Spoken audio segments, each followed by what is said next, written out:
BCB পরিচালকদের আকস্মিক পদত্যাগকে অপ্রত্যাশিত বলছেন সিসিডিএম চেয়ারম্যান আদনান রহমান দীপন। ক্রিকেটের বাইরে কর্মকাণ্ড বোর্ডকে চাপে রাখছে, অকপটে স্বীকার করলেন এই বিসিবি পরিচালক। অপেক্ষায় আছেন ক্লাবগুলোর সাথে ৮ এপ্রিল ফলপ্রসূ আলোচনার মাধ্যমে ঢাকা প্রিমিয়ার লিগের অনিশ্চয়তা কাটাতে সব সংকট সমাধানে ক্রীড়া প্রতিমন্ত্রীর সাথে শিগগিরই বিসিবির বৈঠক করার কথাও বললেন দীপন। মাঝপথে বা 5 মাসের মধ্যে কি এমন প্রবলেম হলো যেটা আমরা নিজেরা ডিসকাশন করে প্রবলেমটা সলভ করতে পারলাম না বা চেষ্টা হলো না। শঙ্কার মেঘ ঘনীভূত হচ্ছে, অনিশ্চয়তা বাড়ছে বিসিবির বর্তমান কমিটির ভবিষ্যৎ নিয়ে। লম্বা হচ্ছে পরিচালকদের পদত্যাগের তালিকা। অভিন্ন লক্ষ্য ও ভিশন নিয়ে পথ চলা শুরুর পর মাঝে ছিটকে পড়া নিয়ে প্রশ্ন উঠছে সর্বস্তরে। তবে কি তদন্ত কমিটির প্রতিবেদন নাড়িয়ে দিয়েছে বোর্ডের শক্ত ভিত? ক্রিকেটের বাইরের কর্মকাণ্ডে চাপে বিসিবি।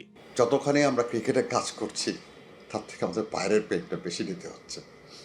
তো বাইরের পেনটা সামলিয়ে আমাদের বোর্ড চালাতে হচ্ছে। আমি যতটুকু জানি বা আমরা কাজ করছি, আমার প্রেসিডেন্ট ভেরি কনফিডেন্ট। খুব একটা বাইরের পেন নিয়ে চিন্তিত আমি বলবো না।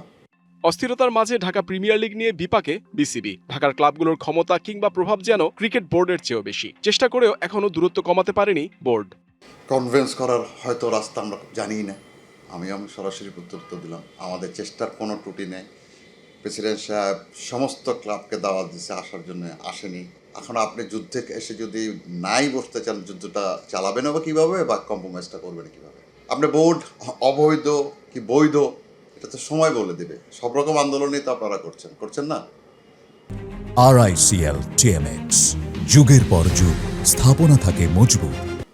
খেলাটা বন্ধ কেন? ক্রিকেটের সংকট নিরসনে দেশের ক্রীড়া অভিভাবক প্রতিমন্ত্রী আমিনুল হকের দ্বারস্থ কি হয়েছে বিসিবি? ৮ এপ্রিল ক্লাবগুলো আহ্বানে সাড়া না দিলে ক্রীড়া প্রতিমন্ত্রী আমিনুলের হস্তক্ষেপ চাইবে বোর্ড। ওনার সাথে আমরা এখন পর্যন্ত এই লিগ নিয়ে বা ইয়ে নিয়ে আমরা বসিনি। চেষ্টা করা হচ্ছে, প্রেসিডেন্ট সাহেব ভাইস প্রেসিডেন্ট সাহেবের চেষ্টা করছে বসার জন্য। সবকিছু নির্ভর করে ৮ তারিখ।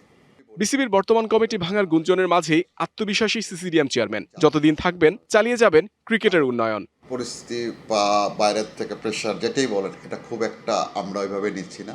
আমরা আমাদের কাজ করে যাচ্ছি। Mohammad Nazim, DBC news, Dhaka.